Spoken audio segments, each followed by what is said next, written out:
Blessings, everyone. Welcome to the channel. I hope you're doing well wherever you may find yourselves. I'm Dane, your host, and welcome to another episode of Back in Print, where I talk about new music that is old, that is new again, because it is, that's right, back in print. And today I will be talking with you about the band Black Sabbath. Now, as you know, if you're a Sabbath fan, they finally, at long last, not that very long ago, re-released in remastered form the Tony Martin era of Black Sabbath, with one exception. They did not re-release a remastered version of The Eternal Idol, and that's because that was originally on Warner Brothers. The four that came after that were originally on IRS, so I guess it is a contractual obligation mess kind of thing. This often happens with greatest hits where you're missing a song because it was on a different label. I hate that. Although ironically or strangely enough, what's interesting is that the re-released, remastered of these four albums are on Warner Brothers. So I don't get that. So anyway, if someone wants to post in the comments and explain that to me, I'd love to hear the excuse for that. So today I'm just going to be talking about Headless Cross and Tear. Now, I have this on CD already. I got it, I want to say a couple years ago on CD. I originally had this on cassette. I got it for my birthday or Christmas when it first came out for my sister and her boyfriend at the time. And I fell in love with it. And one day, again, 2 or so years ago, I was thinking, boy, I'd really love to have this again. I remember really liking that, even though I hadn't heard it so long. And the cassette eventually broke. And so I looked into buying a used copy from a third-party seller on Amazon, and it was like $40-something, almost $50. I pulled the trigger, I got it, and I never thought it'd see the light of day in print. So and then I was hoping to find this also from a third-party seller, no dice. But now these are available once again. And what's really strange or odd or whatever you want to call it, I knew the box set was available called Anno Mundi after the first song on Tear. But I didn't think they were going to release them as singles, so you could just get the ones that you wanted. I'm not a big fan of Forbidden, although I've heard that people have said that the remastered version makes it a much better album, and the same thing for Cross Purposes. Cross Purposes is a bit long, kind of drags on. Some of the songs kind of sound the same, but let's talk about these two. Now,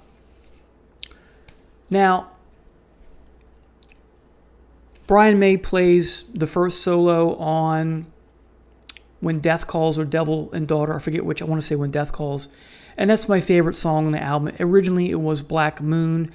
And like this album, I never heard it. I never really thought of it much the first time I heard this, or the second, or the third, or the fourth. But when I heard Black Moon, I want to say last year, it's really when I felt like this was Martin really trying to sound like Dio. Does he sound exactly like Dio? No. But the first time I heard this, I was like, oh, the band pulled him aside and said, hey, can you do your best to kind of sound like Dio? And then listening to this for the first time, well, what I mean is listening to this version for the first time, the remastered, while I'm listening to this, and to some degree this, when I listen to Tony Martin now, I'm hearing a touch of Dio, as always, and a little John Lawton. It's like Tony Martin's kind of the love child vocally between John Lawton and Ronnie James Dio. So let me start from the beginning with this one. So The Gates of Hell is an intro, as Black Sabbath is wont to do with things like FX, which is kind of silly, and there's a couple things on Sabotage that are part of the song but introduce it, or they're a separate track and it should be part of the song. It depends on the mood, I guess, when they do that right. Here, The Gates of Hell gets its own title or own track listing the same way that E5 I-50 on Mob Rules does, and I really like it. They're going for the same shtick with the Sabbath expectations and what you want to hear from, a band that is known for its horror and its ghoulishness and its pagan altar sacrifice or whatever you want to call that, right? And it works, dealing with heaven and hell and angels and demons and that kind of thing, fantasy essentially, supernatural events, that kind of stuff, and involving themselves with the world. So you could argue that the Gates of Hell is a continuation of that desire to have a kick-ass introduction, and I like it, and it's essentially an introduction to Headless Cross, which is, a great song. Devil and Daughter is a great song, I think, as well. When Death Calls, my favorite song on this album now, again, it used to be Black Moon being my second favorite. Kill in the Spirit World is a bit, I don't want to say it's lackluster compared to the songs I just mentioned, but there's a falling off. I do like it. Call the Wild is a good song. I wouldn't call it great. Black Moon, as I said, is my second favorite song. Really kicks ass. Nightwing, I think, is a gem on the album. I don't think it gets enough attention. And then Cloak and Dagger, the bonus track, I could really do without. This is produced by Tony Iommi and Cozy Powell. I don't think Cozy got the recognition on the original version of this. Correct me if I'm wrong. I've never owned this on vinyl or CD. I would just listen to it on YouTube or streaming some kind of way. So, and then we come to Tear. Again, like the previous album, and like so many Black Sabbath albums, you get an instrumental to introduce another song. Anno Mundi introduces the Lawmaker. I like Anno Mundi much better than the Gates of Hell. I'm not saying something because they're both cool, kick-ass intros in their own right. The Lawmaker, a reference to the god Tyr, because after he loses his hand in the tales of Norse mythology, he's more about the god of law and order and justice. Can't really be a god of war if you're missing a hand, kind of thing, although that's a big archetype in mythology where someone loses their hand, very Celtic as well, and in other places. Then you get the song Jerusalem and the Sabbath Stones, which I think is quite good. Then you get kind of a bit of a suite here.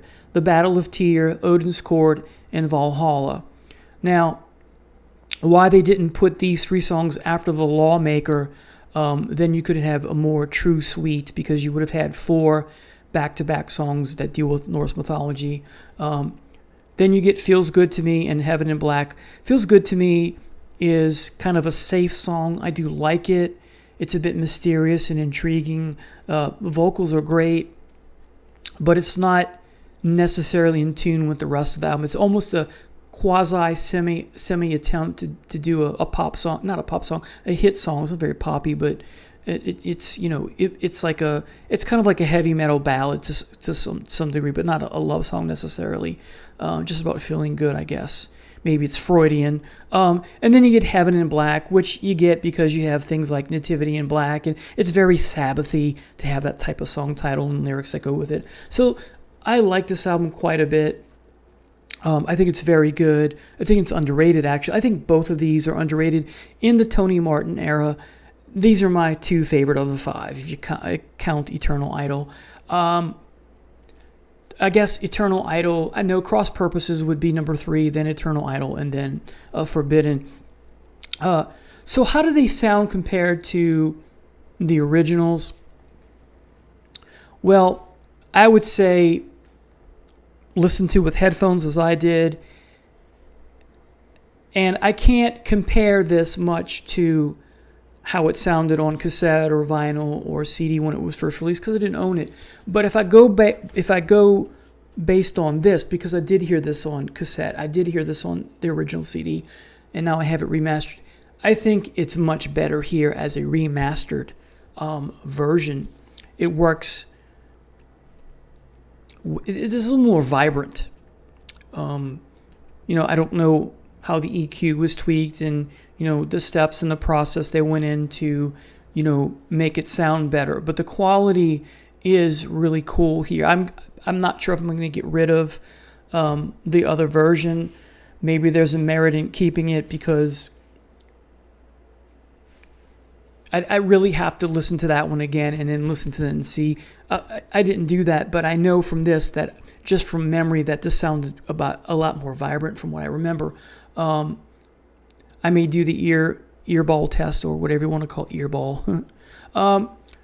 But normally when I get something that replaces something that's better, I lose the inferior one, because there's no point in having it. Sometimes an argument, maybe not. Maybe there's merit in having both versions. Sometimes that is the case, but I'll have to wait and see. But I really like what I'm hearing here. It's more resonant. It's more vibrant. There's a bit more punch to it, as is here. But I can't really say compare because of what I just said before about not owning it in another format, except not even MP3, just listening to it, streaming, that kind of thing, or YouTubing it. And you really can't get a good comparison from, there's just apples and oranges, I guess. So again, what's great about these is that you can get them individually, because I thought as a box set you had to purchase the box set, and because I'm not the biggest fan of Cross Purposes or Forbidden, I can't see myself, because of what I know of those albums, wanting to reach for them frequently. So I took a hard pass on the box set, and then I'm in Barnes & Noble last week, and I saw all 4 of these from the box set as individuals, and they were on sale, so I was like, I gotta grab these 2, because I've been wanting this for so long in physical format, and as I've tried as I might, I just couldn't find it, and thank goodness it's available now. So if you're like me and you don't want to get all of the Tony Martin era post-Eternal Idol CDs because you don't like them all, you can get them individually now. I did not know that. I plead my ignorance there. So the main reason of doing this particular video is to share with you, if you were ignorant like me and you didn't know that you had, if you thought like me that you had to get the box set, well, that's not the case. This is awesome. Now you can get the 2 or the 3 or the 4 if you want, without having to schlep out necessarily more money for a booklet or in a poster that comes with that kind of thing. So tell me what you think about these reissues. These remasters, I think, are the definitive editions now. Thank you so much for watching, and please consider subscribing to the channel. Thanks. Bye-bye now.